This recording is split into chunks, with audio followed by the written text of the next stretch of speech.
Total कितनी amendments की जा चुकी हैं इन कॉन्स्टिट्यूशन ऑफ पाकिस्तान जो 1973 का आइन है वो 26 तरमीम की जा चुकी हैं।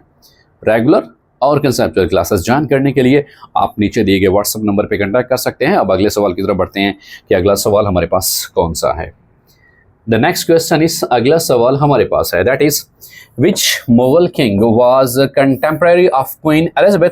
जो क्वीन एलिजाबेथ के हम असर जो हैं वो कौन से हैं, वो मुगल हुक्मरान वो हैं अकबर साहब जी। और अगर ये सवाल पूछा जाए कि भाई मुगलिया सल्तनत की बुनियाद किसने रखी थी, तो मुगलिया सल्तनत की बुनियाद ज़हीरुद्दीन बाबर ने रखी थी। मुगलिया सल्तनत की बुनियाद ज़हीरुद्दीन बाबर ने रखी थी। अगर ये देखा जाए कि मुगलिया सल्तनत के हवाले से पीरियडिकली देखा जाए तो ओवरऑल जो स्टेप बाय स्टेप के फर्स्ट और ऑर्डर वाइज देखा जाए तो सबसे पहले जो मुगलिया सल्तनत की बुनियाद बानी रखने वाले वो कौन से मुगलिया हुक्मरान हैं, वो हैं ज़हीरुद्दीन बाबर साहब। ज़हीरुद्दीन बाबर साहब का जो टेन्योर है 1526 से 1530 तक ये रहता है। और ओवरऑल ये देखा जाए सबसे पहले जो है ज़हीरुद्दीन बाबर साहब है, उसके बाद हुमायूं साहब आ जाते हैं, उसके बाद द ग्रेट अकबर साहब आ जाते हैं जिन्होंने दीन इलाही भी इंट्रोड्यूस कराया था, और उसके बाद जो हैं जहांगीर साहब आ जाते हैं, जहांगीर साहब के बाद शाहजहां साहब आ जाते हैं, और उनके बाद औरंगज़ेब साहब आ जाते हैं। तो ओवरऑल अगर पीरियडिकली देखा जाए तो बाबर साहब, उनके बाद हुमायूं साहब, उनके बाद द ग्रेट अकबर साहब, उनके बाद जहांगीर साहब के बाद शाहजहां साहब, और उनके बाद औरंगज़ेब साहब। तो ओवरऑल ये इनका मुगलिया हुक्मरान जो हैं उनका जो सिलसिला है, ओवरऑल ये सवाल पूछे जाते हैं कमीशन के इम्तिहानात में। मोस्टली ये सवाल पूछा जाता है कि मुगलिया सल्तनत की बुनियाद किसने, फाउंडेशन स्टोन किसने रखी थी, वो ज़हीरुद्दीन बाबर साहब ने रखी थी। अगले सवाल की तरफ बढ़ते हैं कि अगला सवाल हमारे पास कौन सा है। The next question is USSR ended in which year. ये किस साल में ये एंड हुई थी? 1991 में इसका इख्तिताम हुआ था। Agra summit held in which year, ये 2001 में आगरा समिट हुआ था। उसके बाद कि Pak China diplomatic relation started in which year, ये 21 मई 1951 को ये स्टार्ट हुए थे जी। Number of vertebrae in the human body, इंसान जिसमें जो वर्टिब्रल कॉलम है, ये जो बैकबोन होती है वर्टिब्रल कॉलम इसको नाम देते हैं, तो उसमें कितने होते हैं वर्टिब्री? टोटल 33 वर्टिब्री होते हैं। तो ओवरऑल ये साइंस के हवाले से और बायोलॉजी के हवाले से ये सवाल पूछा हुआ था। So the exact answer is the 33। Malala Yousafzai awarded Nobel prize in which year.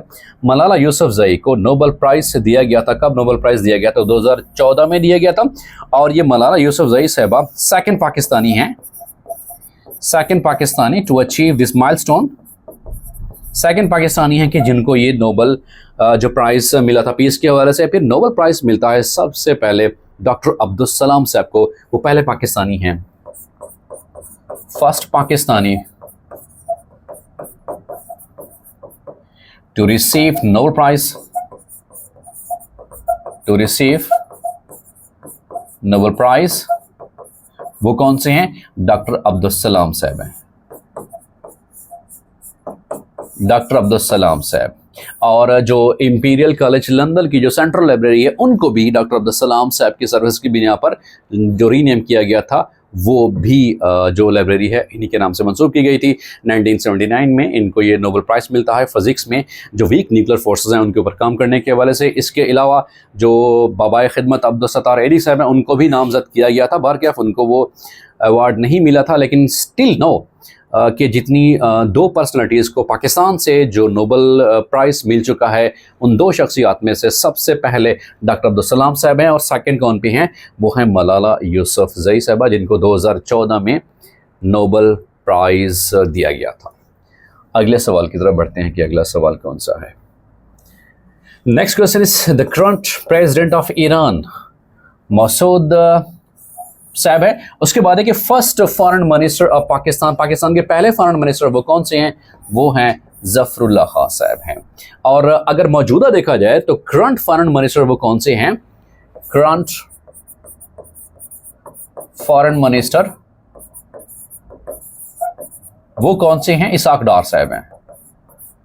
Current foreign minister of Pakistan वो कौन से हैं भाई, इसाक डार साहब हैं, जो कि डिप्टी प्राइम मिनिस्टर भी हैं।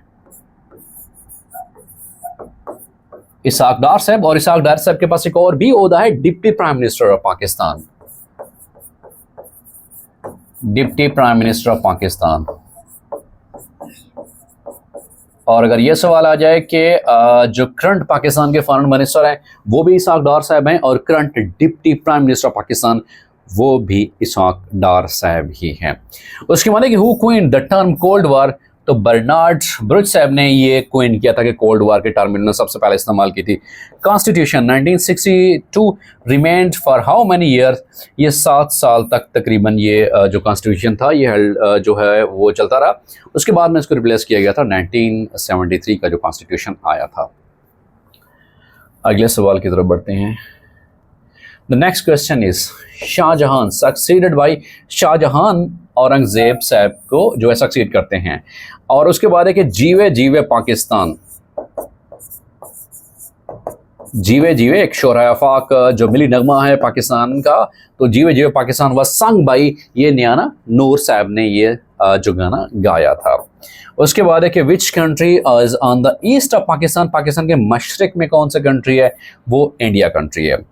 विच लीडर किल्ड ऑन 27 दिसंबर 2007 इन रावलपिंडी, बेनज़ीर भुट्टो साहबा शहीद जमहूरियत। बेनज़ीर भुट्टो साहबा को 27 दिसंबर 2007 को असैसिनेट किया जाता है, कत्ल कर दिया जाता है।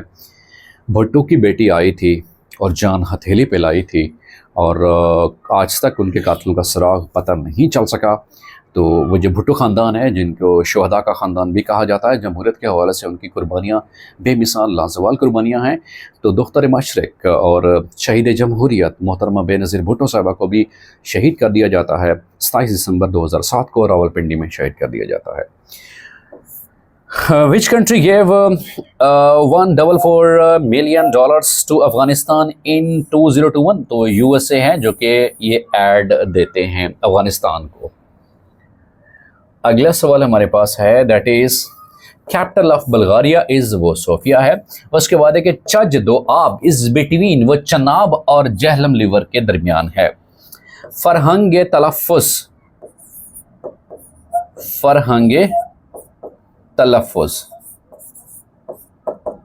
इज रिटन बाई, ये शाहुल हक हकी साहब की तरफ से ये लिखी हुई एक किताब है जिसमें फरहंग तलफ़ुज़ जो है अल्फाज का तलफ़ुज़ उर्दू के हवाले से ये किताब लिखी हुई थी। तो उस किताब के खालिक के हवाले से पूछा गया था। उसके बाद है कि Junejo became prime minister in which year, 1985 में ये प्राइम मिनिस्टर बनते हैं। Who is the current US vice president, वो J.D. वैंस साहब हैं। और जो प्रेसिडेंट है आप सबको पता है कि डोनाल्ड ट्रंप साहब प्रेसिडेंट हैं और वो 47th president of United state of America हैं। और सवाल ये पूछा हुआ था कि US के वाइस प्रेसिडेंट कौन से हैं, J.D. वैंस साहब वाइस प्रेसिडेंट ऑफ USA हैं। अगले सवाल की तरफ बढ़ते हैं कि which is the largest lake in the world, Caspian जो सी है वो लार्जेस्ट लेक है। उसके बाद है कि first president of Pakistan Sikandar Mirza साहब और करंट प्रेसिडेंट ऑफ पाकिस्तान सदर आसिफ अली जरदारी साहब हैं। उसके बाद है कि Salimullah is associated with which sport, जो सलीमुल्लाह साहब हैं इनका ताल्लुक किससे, हॉकी से था। और overall hockey national sports, national game of Pakistan भी है। National game of Pakistan. Why does ice floats on water, because ice is less denser then water. Actually ice का भी फार्मूला H2O है, अगर साइंस के वजह से देखा जाए वाटर का फार्मूला भी H2O है, बट वाटर जो है ये लिक्विड स्टेट में है और H2 जो है ये सॉलिड स्टेट में होती है। होता ये है कि जैसे ही जो पानी की डेंसिटी के हवाले से अगर सवाल पूछा जाए तो 4 सेंटीग्रेड के ऊपर water has maximum density, 4 centigrade के ऊपर पानी की डेंसिटी मैक्सिमम होती है। लेकिन जैसे ही इससे टेम्परेचर डाउन करते हैं तो पानी के मॉलिक्यूल रीअरेंज ऐसा करते हैं, उस अरेंजमेंट के दरमियान एम्प्टी स्पेसेस क्रिएट हो जाती हैं। उस वजह से जो पानी की डेंसिटी है वो कम हो जाती है। यही वजह है कि बर्फ़ जो है वो पानी के ऊपर तैर रही होती है। Another option is hydrogen burning as well, but the most accurate as part described in the paper is that कि आइस की जो डेंसिटी है वो कम होती है, इसी वजह से वो ऊपर वो फ्लोट कर रही होती है। अगले सवाल की तरफ बढ़ते हैं। नेक्स्ट क्वेश्चन इस अगला सवाल हमारे पास है which is north American country, वो पैराग्वे जो है वो कंट्री नहीं है। थीम ऑफ 2016 ओलंपिक्स, जो 2016 में ओलंपिक्स था उसका थीम क्या था, थीम उसका था अ न्यू वर्ल्ड, उसका थीम था। उसके बाद कि एग्जाम्पल ऑफ मिनरल एसिड सवाल पूछा हुआ था, सल्फ्यूरिक एसिड, और सल्फ्यूरिक एसिड का फार्मूला क्या होता है H2SO4, इसको किंग ऑफ केमिकल्स भी कहा जाता है, किंग ऑफ केमिकल्स भी से कहा जाता है। साइंस के हवाले से अगर सवाल पूछा जाए, इसको सल्फ्यूरिक एसिड भी कहा जाता है, इसको हाइड्रोजन सल्फेट भी कहा जाता है। H2 hydrogen, SO4 basically radical है, सो हाइड्रोजन सल्फेट भी से कहा जा सकता है जी, हाइड्रोजन सल्फेट भी इसे कहा जा सकता है। Soil erosion is caused by, जो ज़मीनी कटाव होता है वो किस वजह से होता है? वैसे तो उसकी बहुत सारी वजूहत है, लेकिन जो पेपर में दिया हुआ था बेसिकली वो डिफॉरेस्टेशन की वजह से होता है। डिफॉरेस्टेशन, डी बेसिकली सफिक्स है। बेसिकली जब हम बात करते हैं कि डिफॉरेस्टेशन के हवाले से, तो cutting down of trees, cutting down of forest, जो दरख्त होते हैं वो ज़मीन को गाड़ के रखते हैं और उस वजह से सॉइल एरोजन नहीं हो पाता। तो सवाल पूछा ये हुआ था कि soil erosion is caused due to ये डिफॉरेस्टेशन की वजह से, और the cutting down of trees और रिमूवल ऑफ ट्रीज और रिमूवल ऑफ फॉरेस्ट। तो उसका सही जवाब है sir Syed founded society in 1870। जो साइंटिफिक सोसाइटी थी वो किस सिटी में कायम की थी? अलीगढ़ में ये कायम की थी। सर सैयद अहमद खान है। सर सैयद अहमद खान वो वाहिद मुस्लिम स्कॉलर्स है जिन्होंने सबसे पहले दो कौमी नज़रिए की बुनियाद रखी थी। सबसे पहले आज़ादी की जो ईंट थी उन्होंने ही बुनियाद रखी थी, जिन्होंने रेत के ऊपर बच्चों को लिखना पढ़ना सिखाया था। जिन्होंने कहा था कि भाई अगर अंग्रेज़ों से मुकाबला करना है तो फिर आपको इंग्लिश पढ़नी पड़ेगी, अगर आपने इंग्लिश के साथ मुकाबला करना है तो फिर आपको जो साइंटिफिक नॉलेज है उसकी तरफ आपको मूव करना पड़ेगा। क्योंकि 1857 की जो जंग आज़ादी थी उसकी नाकामी के बाद मुसलमान बहुत ज़्यादा पीछे रह गए थे, इकनॉमिकली, सोशली और तालीम के हवाले से भी हर मैदान में। तो उस वक्त एक मसीहा आ जाते हैं, उनका नाम है सर सैयद अहमद खान साहब, जिन्होंने अपनी तालीमी खिदमत की बुनियाद पर, जिन्होंने अपनी सियासी खिदमत की बुनियाद पर और इसी तरह से फलाई खिदमत की बुनियाद पर, दीनी खिदमत की बुनियाद पर मुसलमान जो कौम है उसको नए उफ़क़ की तरफ वो लेके गए थे। अगले सवाल की तरफ बढ़ते हैं।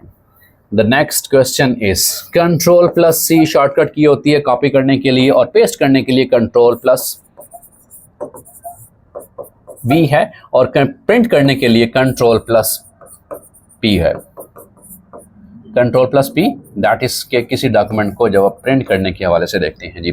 हाइपरलिंक शॉर्टकट की वो कौन सी है? Ctrl+K है। जो फर्स्ट टाइम का पेपर हुआ था उसमें भी कंप्यूटर के हवाले से शॉर्टकट कीज बहुत ज़्यादा पूछी गई थी। तो आजकल के मिशन के इम्तिहान में जो शॉर्टकट कीज़ हैं वो बार बार रिपीट हो रही हैं। तो अगर आप प्रीवियस पेपर में जो भी जो आंसर की जो यहाँ पे शॉर्टकट कीज इस्तेमाल हुई हैं अगर वो आप प्रिपेयर कर लो तो ये भी आपके लिए ज़्यादा बेहतर है। जैसा कि यहाँ पर भी वो कीज़ के बारे में ज़्यादा सवाल कर रहा है। Zoom is use for, zoom जो है ये ऑनलाइन वीडियो कॉन्फ्रेंसेस के लिए इस्तेमाल होती है। Popular cloud storage that is the Dropbox popular cloud storage है। Most commonly use search engine वो कौन सा है? आजकल जो इस्तेमाल हो रहा है most commonly that is Google, Google को ज़्यादा इस्तेमाल किया जा रहा है मोस्टली, जो एक सर्च इंजन है। अगला सवाल हमारे पास है antonym of wrath is, wrath का मतलब होता है कि गुस्सा शोर करना, उसका मतलब क्या है? कॉमनेस, खामोशी इख्तियार करना। Antonym of facsimiles that is original, unreal से हट के जी। उसके बाद एंटोनिम ऑफ फिकल का मतलब क्या होता है? Street fast. उसके बाद है कि put something for any day, तो पुट के साथ बाय इस्तेमाल होता है। बेसिकली ये एक इडियोमैटिक एक्सप्रेशन है, ये एक इडियम है। पुट बाय इसका मतलब है कि किसी बारिश के दिन के हवाले से मुश्किल वक्त के लिए कुछ ना कुछ चीज़ बचा के रखो। जैसा हम इस्तेमाल करते हैं कि टू फेस द म्यूजिक, तनकीद का सामना करना अपना। और पुल अप सॉक्स इसका मतलब है to get ready. Bone of contention mean ऐसा मसला जो दो बंदों के दरमियान जो हल ना होने वाला हो। सो ये बेसिकली जो इडियोमैटिक एक्सप्रेशंस हैं उनके हवाले से ये सवाल पूछा हुआ था। उसके बाद है कि शी केम लेटर दैन, आई हमेशा आएगा। सब्जेक्टिव केस ऑफ प्रोनाउन जो है वो इस्तेमाल करेंगे दैन के बाद। तो शी केम लेटर दैन आई उसका सही जवाब होगा। इंग्लिश के हवाले से ये सवाल पूछे हुए थे। अगला सवाल है Burhan Wani died in which year, ये 2016 में जो कश्मीरी हुर्रियत पसंद जो नौजवान थे जो आज़ादी के लिए लड़ रहे थे, कश्मीरियों की आवाज़ बन रहे थे, लेकिन 2016 में उनको शहीद कर दिया जाता है। उसके बाद है कि nearest Galaxy from earth that is Andromeda है, जो कि नियरेस्ट गैलेक्सी अर्थ है, ज़मीन के करीब है। शेख सरहंदी गेव विच नज़रिया, उन्होंने वहदतुश्शऊद का नज़रिया दिया था शेख अहमद सरहंदी साहब ने। How many drama include in अंगारे, सिर्फ एक ड्रामा है। शी इज़ ओवरहेल्प्ड विद होता है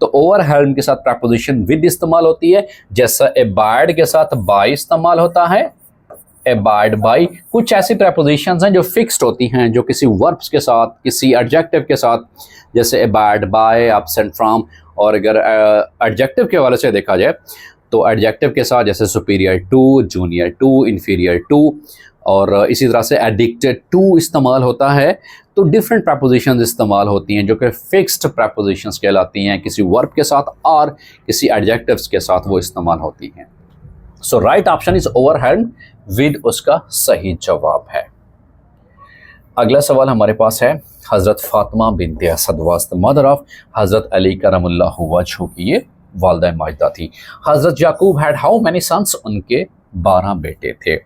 how many surah are in the name of prophets, in जो कुरान मजीद में पैगम्बरों के नाम से हैं वो 6 हैं। असल में जो पेपर में ऑप्शन आया हुआ था उसके अकॉर्डिंगली ये सही जवाब है, और उसमें जो 6 हैं वो उनके नाम से हैं। उसके बाद है कि बिस्तानुल मुहद्दिसीन के मुअल्लिफ कौन है? शाह अब्दुल अजीज़ मुहद्दिस देहलवी साहब इनके जो हैं वो मुअल्लिफ हैं।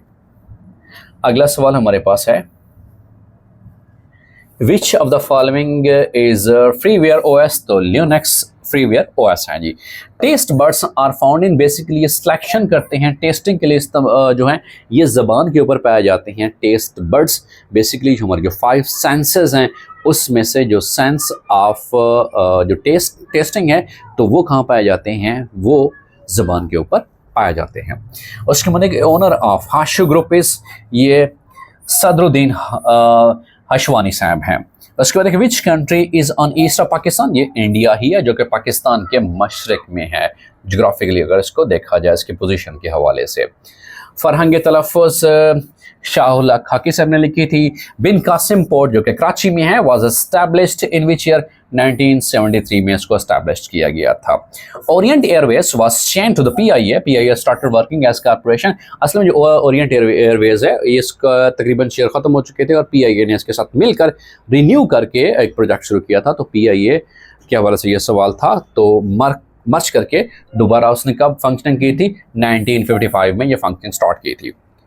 The Bombay Coal Gas Field Reservoirs are in the south of which province?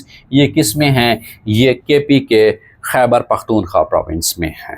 The next question is, अगला सवाल हमारे पास है, बानो कुद्सियाज़ बुक मर्द एब्रेशम इज़ अबाउट, वो किसके मुतालिक है? ये कुदरतुल्लाह शहाब के मुतालिक है। ये भी अजीम अफसाना निगार है। उसके बाद है कि इन ग़ज़वा ओहद प्रॉफिट मोहम्मद सल्लल्लाहु अलैहि वसल्लम sent which enemy to the hell, किसको जहन्नम हासिल किया था? अबी इब्ने कहाफा को जहन्नम हासिल किया था। पुट खाली जगह पुट बाई होता है, put something for the rainy day के बरसात के हवाले से, यानी जो मुश्किल दिन होते हैं, मुसीबत के दिन होते हैं, उस हवाले से कुछ ना कुछ बचा के रखना। तो इडियोमैटिक एक्सप्रेशन जो इस्तेमाल होता है कि put buy something for the rainy day, तो ओवरऑल ये इस्तेमाल किया जाता है।